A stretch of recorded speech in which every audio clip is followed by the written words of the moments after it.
안녕하세요. 우수아입니다. 우수아의 수다 아지트에 오신 걸 환영합니다. 오늘은 저의 우울증 극복기를 얘기해 보려고 해요. 전 영상에서 말씀드렸듯이 저는 50이 넘어서 결혼을 했고 그렇게 새댁이 되었다고 선배님들이 붙여주신 별명이 50이 넘어 새댁이 되었다고 쉰새댁이라고 불러주셔서 쉰새댁입니다. 저도 기쁘게 그 별명을 받아들이고 있고요. 그럼 결혼을 해서 우울증을 극복하게 됐냐 물으신다면 그건 아니에요. 사실 우울증을 극복했기 때문에 새로운 사람을 만나는 것에 대한 자신감이 생겼고 그래서 결혼도 하게 되지 않았나 그렇게 생각합니다. 우울증을 극복하면서 결혼도 했고 인생이 막 이제 남은 시간만이라도 정말 행복하게 살고 싶다는 목표도 생기고 나를 사랑하는 방법도 찾게 되고 자존감도 높아진 게 된 것 같아요. 사실 40이 넘을 때 넘어서면서부터 그 우울감은 왔다 갔다 하긴 한 것 같아요. 주변에 뭐 40한 두세 살 지나가면서 제 마지막 친구가 41에 미혼인 친구가 결혼을 했거든요. 물론 그 이후에는 쉬운 얘기로 이제 돌싱이라고 결혼을 했다 돌아오는 친구들이 있었지만 지인들이 있었지만 그런 경우는 나름대로 그 사람들의 역사를 쓰고 왔잖아요. 저는 해보지 못한 길이었고 근데 모두가 가는 길을 못 가는 게 저는 나름 씩씩한 돌싱이었지만 왠지 모를 열등감처럼 자리를 잡고 있었던 것 같아요. 그래서 그 저를 잘 알지 못하면서 이렇게 새롭게 만나는 사람들이 제가 이제 나이로는 당연히 뭐 결혼돼서 자녀도 있을 만한 나이니까 서로 이렇게 알게 됐을 때 뭐 직업적으로나 아니면 동호회 같은 모임 저는 이제 제가 시간이 많다 보니까 남들처럼 결혼해서 가정생활 그러니까 남편이나 아이들이 있어서 가정에 매여 있는 게 아니니까 제가 시간이 많잖아요. 그래서 관심 있는 분야에 뭐 자격증도 많이 따고 공부도 하고 그런 시간들이 있었거든요. 그럼 그렇게 만나는 사람들이 첫 질문이 30대 때까지는 결혼하셨죠였는데 40이 넘고 나서는 아이가 몇 명이었거든요. 근데 결혼하셨죠에 대한 질문은 그냥 쉽게 뭐 아직 안 했는데요. 이제 그런 소리가 나왔는데 40 초반 중반을 넘어가면서 그런 질문은 솔직히 얘기하면 좀 상처가 되더라고요. 왜 나를 결혼한 사람으로 단정짓고 아이가 몇이냐고? 근데 왠지 결혼도 안 했다는 대답이 뭔가 잘못한 것 같고 그러니까 벌써 그런 생각을 가졌다는 자체가 제가 이미 자존감이 좀 떨어지고 있었던 거겠죠. 그러면 이제 구구절절히 말하기 싫은 거예요. 결혼 안 했다고 하면 왜 안 했어요? 그 나이에 왜 안 했어요? 그리고 또 말하기 좋아하는 사람들은 뭐 실연을 당했나 보지 뭐 그런 듯이 뭐 결혼만 안 한 거지 뭐 어쩌고 저쩌고 뒤에 자기들끼리 쓰는 소설로 상처를 주기도 하고 이러는 사람들도 있는 걸 이제 경험적으로 아니까 말이 하기 싫어지죠. 그런 경험들이 쌓이면 나중에는 어떻게 되냐면 그러고 묻는 사람들이 생기면 네. 뭐 애가 몇이에요? 뭐 하나 있어요.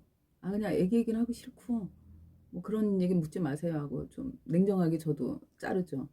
그럼 뭐 사람들은 뭐 애는 하나인데 얘기하기 싫대요. 애가 속색이나 봐요. 이제 그런 식으로 되고 그렇게 되다 보니까 새로운 사람들을 만나고 새로운 관계를 맺는 게 이제 점점 어려워지는 거예요.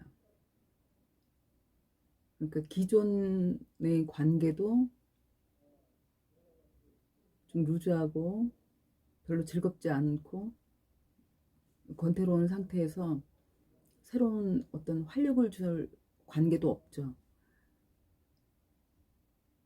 그러다 보니까 제가 이제 유일하게 저에게 위안이 됐던 이제 인간관계는 제 막내 여동생이었던 것 같아요. 막내 여동생도 저하고 이제 연령 차이가 좀 납니다. 한 10년 정도 차이 나는 늦둥이 막내 여동생인데 저는 이제 큰딸이었거든요. 막내 여동생이 한 10년쯤 연애를 하고 40이 됐을 때 저는 이제 50이 다 됐죠. 40이 됐을 때 결혼을 하겠다고 하는 거예요. 10년 동안 연애하는 걸 옆에서 지켜보고 지금은 제부가 됐습니다만 제부가 될 아이를 그동안 같이 만나고 하면서도 당연히 얘들이 결혼을 할 거라는 걸 알았는데도 막상 결혼을 하겠다고 딱 얘기를 듣는 순간 아 그냥 지금은 제가 이해가 안 가요. 근데 그때는 그냥 하늘이 무너진다는 표현 정도가 아니라 그냥 제가 이렇게 공중으로 붕 뜨는 느낌? 이 세상에 의지할 곳도 없고 정말 혼자 남겨지는 그런 기분. 그때는 아버지도 돌아가신 이후였거든요. 그때 그 우울증이 그야말로 폭발을 한 것 같아요. 꾸준히 달고 있던 우울감이 순간순간 왔다가 가고 또 우울증이 좀 올만할 때 여동생이 옆에서 많이 좀 컨트롤 해주기도 했었거든요. 그랬는데 그 여동생의 결혼 선언과 함께 저는 이제 우울증이 폭발을 한 거예요. 이제 진짜 혼자 남았다는 생각이 든 거죠. 그랬는데 그 시점에 어떤 것만 보이냐면 이제 제가 늙었다는 나이 먹었다는 게 정말 가슴에 훅 오는 거예요. 그래서 그 TV 같은 걸 보다가 독거사 같은 거 노인네들 뭐 한 노인도 아니고 뭐 한 5, 60대 혼자 살다가 이렇게 독거사하는 그런 뉴스를 보면 남의 얘기 같지 않은 거예요. 그게 너무 슬픈 거예요.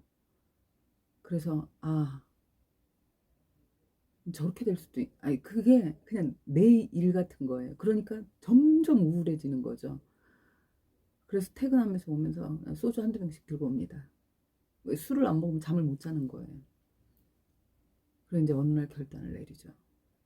아 이건 아닌 것 같다. 그때는 그냥 아무것도 안 보이고 아무 생각도 안 나더라고요. 그래서 약국에 갔어요. 수면제 좀 주라고. 그런데 안 주더라고요. 요새는 수면제도 병원에 처방이 있어야 준대요. 물론 이제 제가 그 수면제를 하겠다고 다녔을 땐 뭐 한 5년 전이긴 한데 그때도 이미 병원에 처방이 있어야만 되고 이렇게 쉽게 구할 수는 없더라고요. 제가 노력을 안 했는지도 모르지만 그래서 뭐 그렇게 이제 그 문제는 좌절이 됐죠.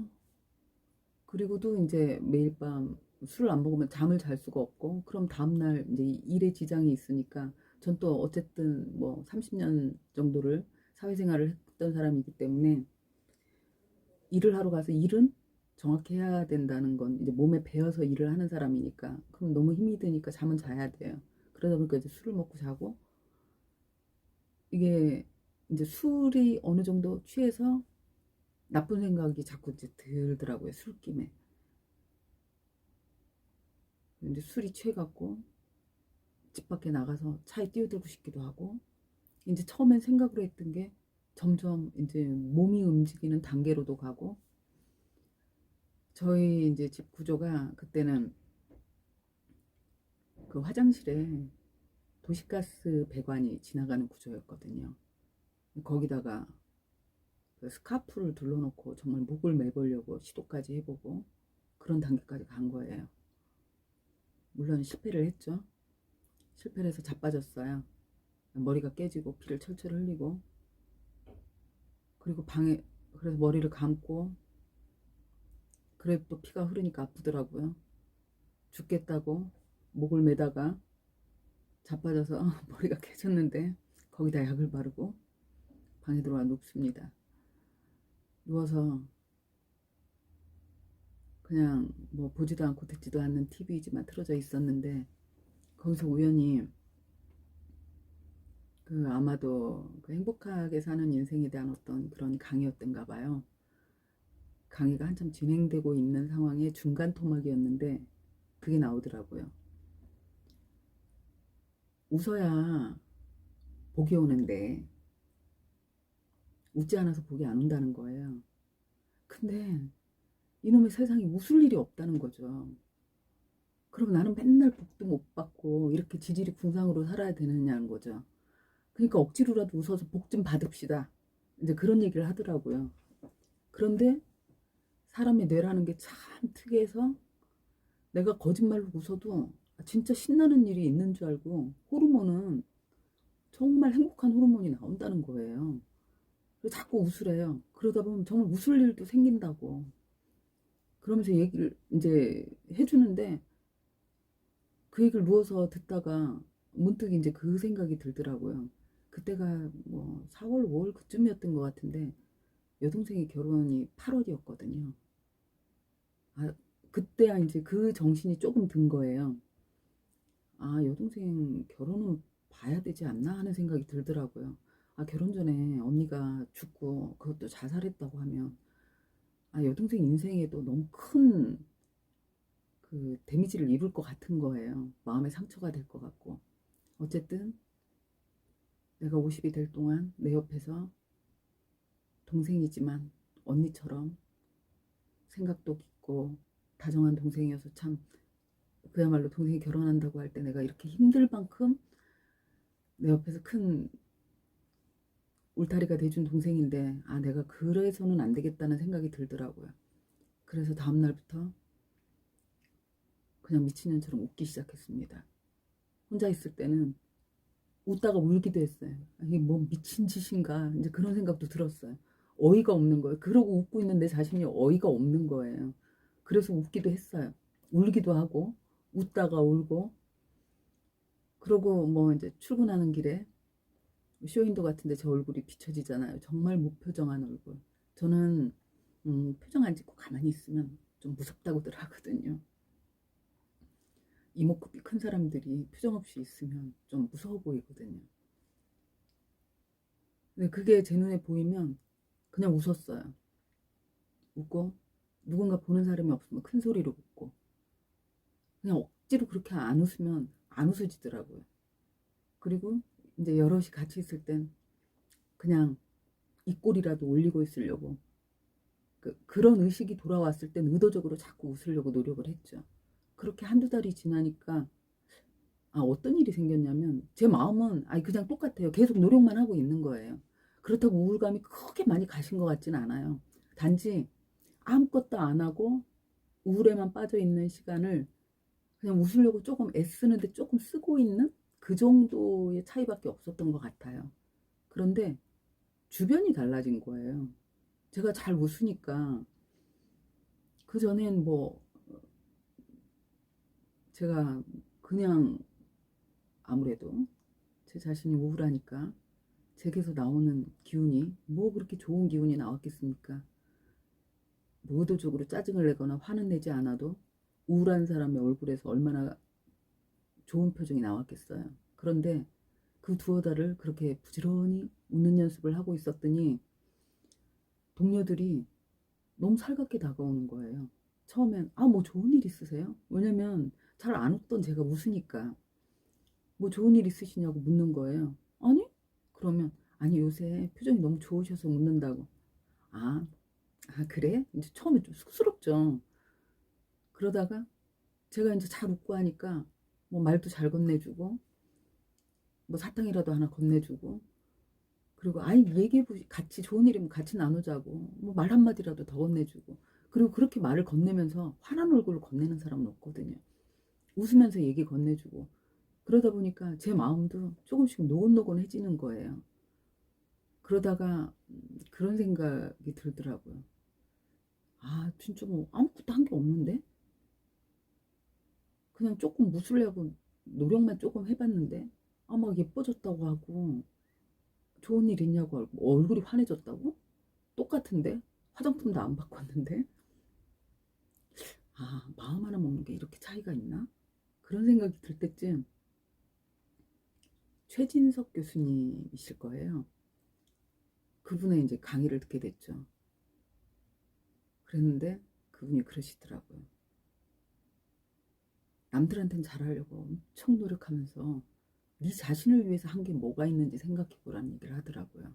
그 인문학 강의였는데 자기 자신에 대한 신뢰, 자기 자신에 대한 사랑도 없는 사람이 남들한테 사랑받으려고 애쓰고 남들한테 신뢰받으려고 애쓰면서 인생을 낭비한다고 얘기를 하는데 그 순간 딱 오더라고요.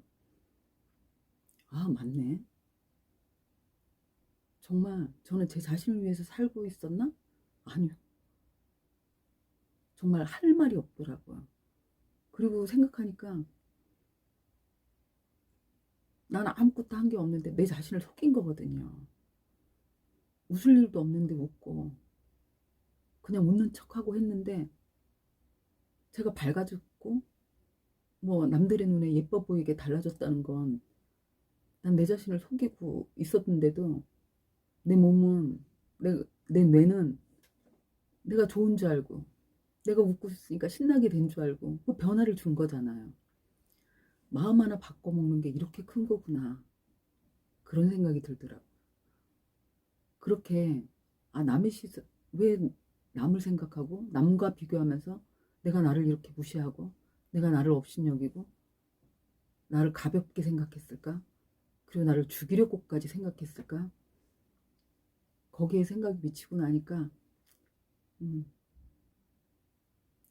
뭐 하루아침이라고 하는 건 아니고 아니 우울감은 좀 그때부터 거의 사라진 것 같아요. 그러니까 웃기 시작한 게 처음이겠죠. 그래서 여동생이 막상 진짜로 결혼을 하고 나서 했을 때는 오히려 그날 엄청 울 줄 알았거든요. 그런데 결혼식장에 가서도 담담했고 왜냐면 이제부터는 내 옆에서 나를 도닥거려 줬던 동생이 필요한 게 아니라 정말 내 자신이 필요했거든요. 나를 찾는 게 필요했고 그 다음부터는 정말 나를 위해서 나를 다독거려 주려고 내가 행복하려고 노력하는 시간들을 갖기 시작했죠.